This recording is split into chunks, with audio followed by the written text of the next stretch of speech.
kau belum tidur juga. Kukira sudah larut malam. Beristirahatlah. Besok kan hari kerja. Sebentar, Saina. Seluruh tubuhku memang sudah lelah, tapi pikiranku masih saja mengambang ke sana kemari. Biasakan aku begini malam-malam. Baiklah. Tapi apa boleh aku ketahui apa yang kau pikirkan malam ini? Semuanya, semua apa yang kupikirkan selama ini sudah kurekam dalam buku harianku, Saina. Perjalanan hidup seorang buruh muda yang ditempatkan di desa terpencil seperti Nyingkir ini merupakan lembaran-lembaran terbuka bagi semua orang. Kenapa kini baru kau beritahu hal itu padaku? Kau seakan menyimpan suatu rahasia. Atau memang rahasia? Sama sekali bukan rahasia, sayangku. Malam-malam di tempat terpencil seperti ini seakan memanggil aku untuk diajak merenungkan sesuatu. Ketika aku tidak bisa memenuhi ajakannya, maka aku akan mengalami semacam frustasi. Memang pernah satu malam yang mencekam ketika aku sudah tertidur dengan nyenyak. Aku tiba pada suatu persimpangan jalan di mana aku tidak boleh memilih sama sekali. Pasrah saja. Apa yang bisa kau lakukan di tempat sunyi ini? Coba kau baca catatanku. Tertanggal ini 22 Oktober 1999.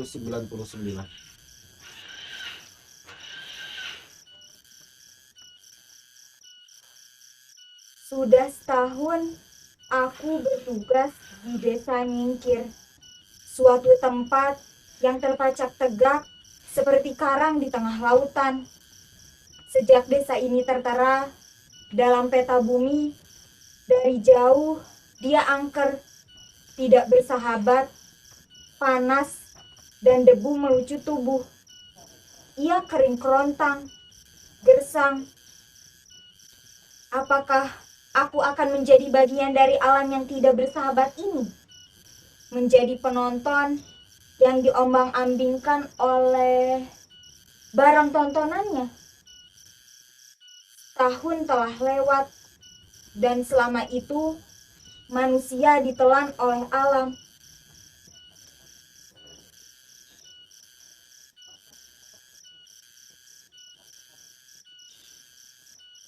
Aku belum menemukan kejantanan di sini. Orang-orang seperti sulit berbicara tentang hubungan dirinya dengan alam. Sampai di mana kebisuan ini bisa diderita? Dan apakah akan diteruskan oleh generasi-generasi yang setiap pagi kuhadapi? Apakah di sini tidak dapat dikatakan adanya kekejaman?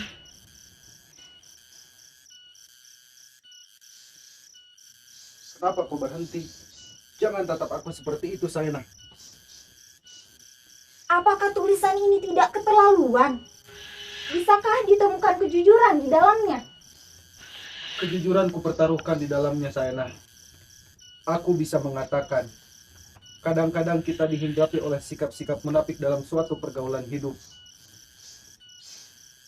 Kita dipaksa untuk bisa berkata ya terhadap apapun, sekalipun hati kecil kita berkata tidak. Kejujuranku mendorong aku untuk berkata tidak, karena aku melatih diri menjadi orang yang setia kepada nuraninya. Aku juga tahu, masa kini yang dicari adalah orang yang mau berkata iya, yang berkata tidak akan disisihkan. Memang sulit, Saina. Tapi itulah yang sebenarnya terjadi. Kecuali kalau kita mau melihat hidup ini indah di luar, tapi bobrok di dalam. Itulah masalahnya. Aku tidak berpikir sampai ke sana. Pikiranku sederhana saja. Kau masih ingat tentunya saat kita pertama kali tiba di sini. Ya, setahun yang lalu. Tekadmu untuk berdiri di depan kelas, mengajar generasi muda itu agar menjadi pandai. Idealisme menyala-nyala. Waktu itu kita disambut oleh kepala desa dengan pidato selamat datangnya.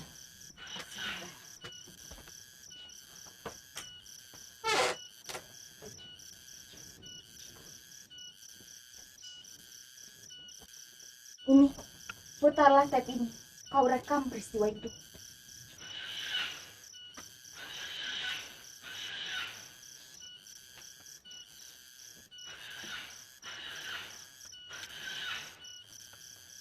Kami ucapkan selamat datang kepada saudara Jamil dan istri.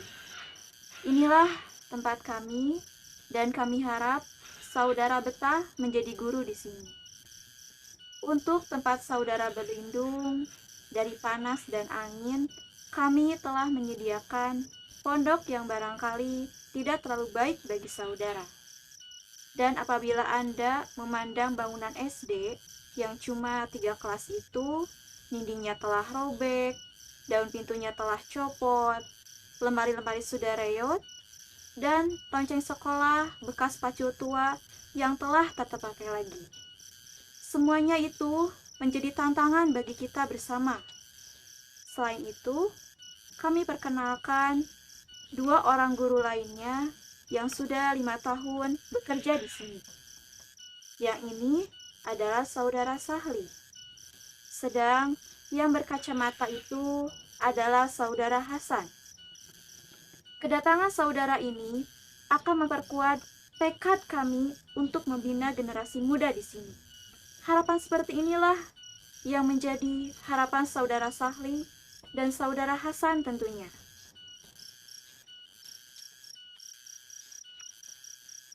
Semuanya bicara baik-baik saja waktu itu. Dan semuanya berjalan wajar. Apakah ada yang tidak wajar dengan diriku saat ini? Sekarang aku yang bertanya. Jujurkah pada nuranimu sendiri? Penilaian terakhir ada pada hatimu. Dan mampukah kau membuat semacam pengadilan yang tidak memihak pada hati nuranimu? Karena bukan mustahil. Sikap keras kepala yang berdiri di belakang semuanya itu. Terus terang, dari hari ke hari, kita seperti terdesak oleh masyarakat yang kecil ini. Apakah masih harus kukatakan bahwa aku telah berusaha berbuat jujur dalam setiap tindakanku? Kau menyalahkan aku karena aku terlalu banyak bilang tidak dalam setiap dialog dengan sekitarku. Tapi itulah hatiku yang ikhlas untuk ikut gerak langkah masyarakatku. Siapa yang salah dalam hal ini? Masyarakat. Yang menang? Aku Lalu? Aku mau pindah dari sini. Aku kira itu bukan suatu penyelesaian. Sementara memang itulah penyelesaiannya. Tidak. Mesti ada yang hilang antara kau dengan masyarakatmu. Kau membanggakan dirimu sebagai seorang idealis. Idealis sejati malah. Apalah arti kata itu bila kau sendiri tidak bisa dan tidak mampu bergaul akrab dengan masyarakatmu?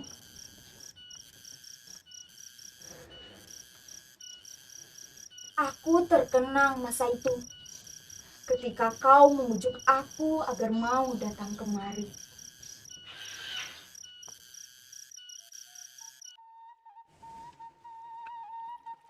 Aku mau hidup jauh dari kebisingan, Senam.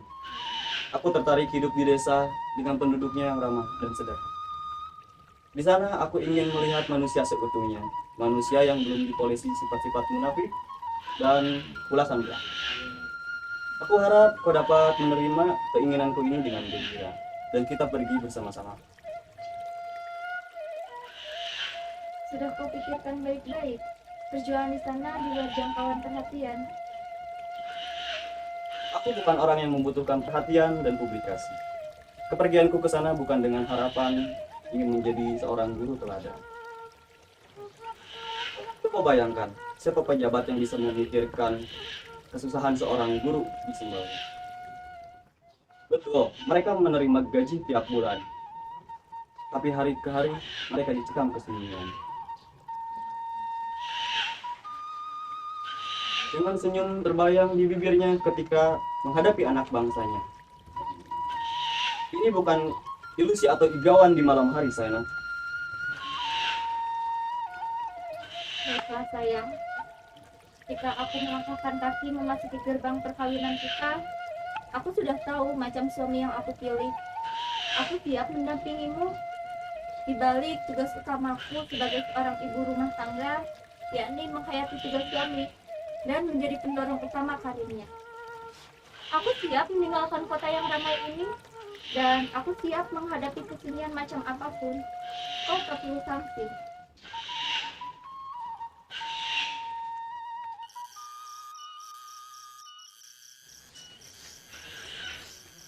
Kini aku menjadi sanksi terhadap dirimu.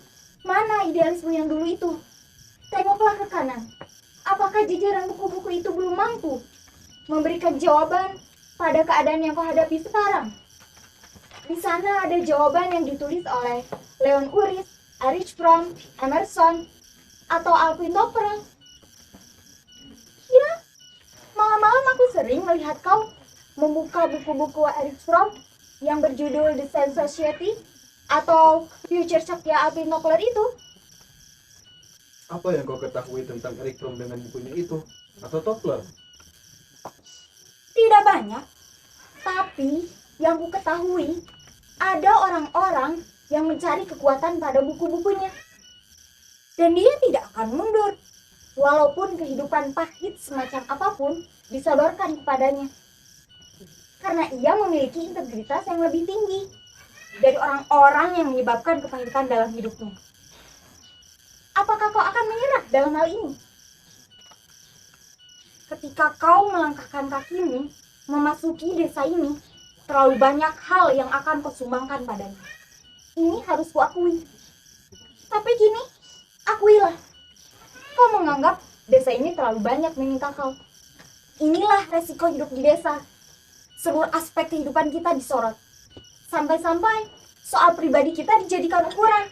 Mampu tidaknya kita bertugas.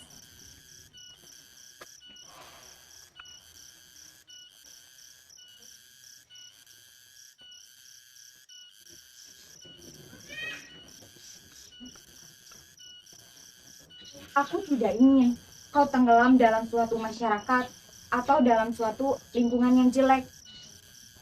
Kau pernah dengan penuh semangat menceritakan novel karya Leon Uris yang berjudul Hughie Seven. Di sana Uris menulis, katamu bahwa seorang manusia harus sadar akan kemanusiaannya dan berdiri tegak di antara batas kekuatan moral yang menjadi pendukungnya. Betapapun kecil kekuatan itu, di sanalah manusia diuji. Aku tidak menyetujui bila kau berbicara soal kalah dan menang dalam hal ini. Tidak ada yang kalah dan tidak ada yang menang. Dialog yang masih kurang.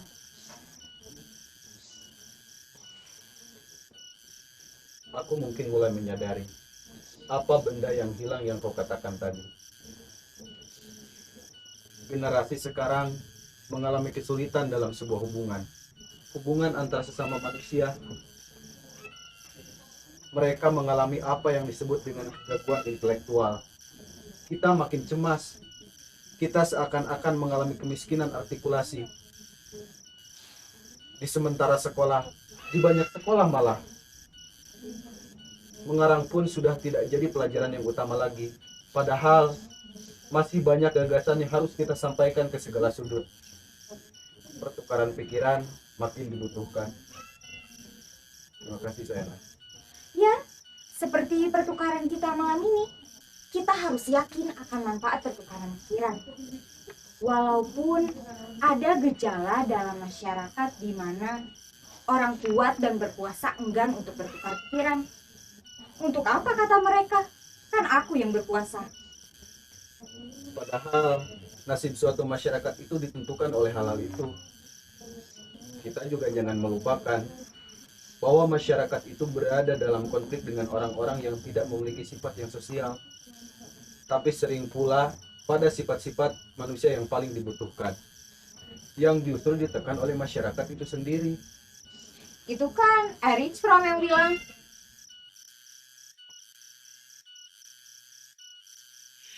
Memang aku mengutip dari dia. Aduh, kiranya sudah subuh. Pagi ini, anak-anak menunggumu. Generasi muda yang sangat membutuhkan kau.